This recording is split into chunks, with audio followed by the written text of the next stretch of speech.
Okay, here's a quick video on how to break down a hind quarter of a fallow deer.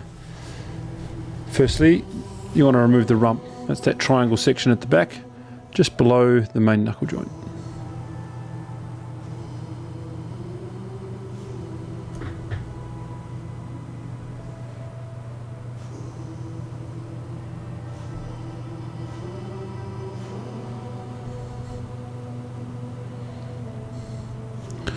Next up, we want to expose the shank.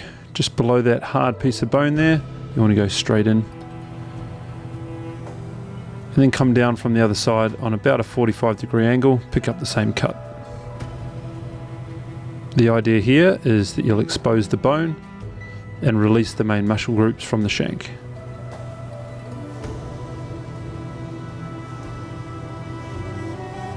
You'll see the clean bone on the inside of that cut, all the way around. Next up, the main seam. It's the seam that runs parallel with the main bone that runs through the muscles. You'll see the ball joint there. You follow that along to where it picks up where my finger is, and that seam.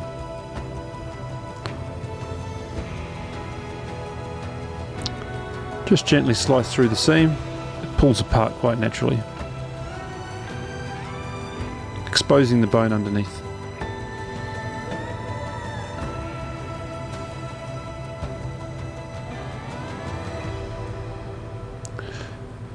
Next, we just want to work around that bone, all the way around, to release the muscles off the bone.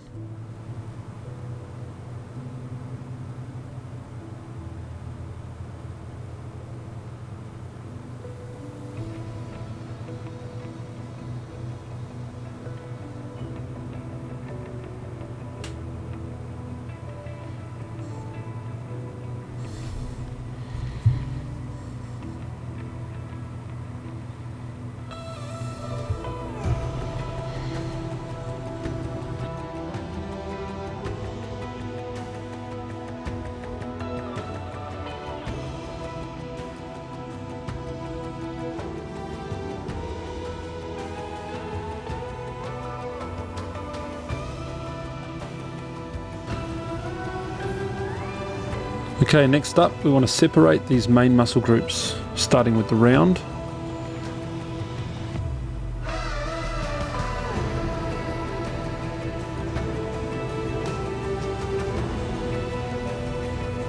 Once you've done that, you'll notice a big white piece of fleshy gland. You want to take that off. It doesn't chew very well.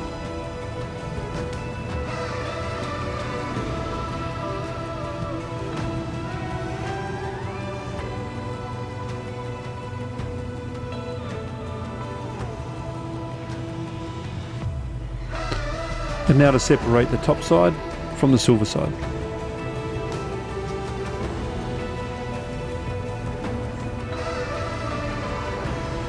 Piece of cake.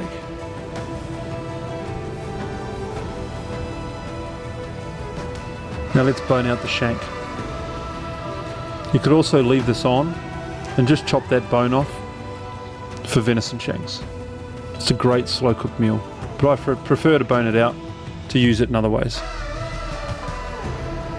There are plenty of ways of boning out a hind quarter, but this is the way I like it, and the way my buddy Jace taught me.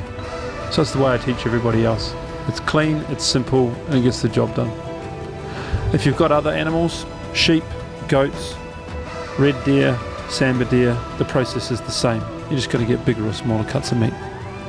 And depending on the size of the cuts you have, those main muscle groups can break down just using the natural seams to any size pieces you like. Hope that's helpful as I wrestle with this last piece of the shank. Go out and give it a go. It's really easy, you can't get it too wrong. Worst case scenario, you turn it on with the mince. It'll taste the same anyway. Good luck, have a crack.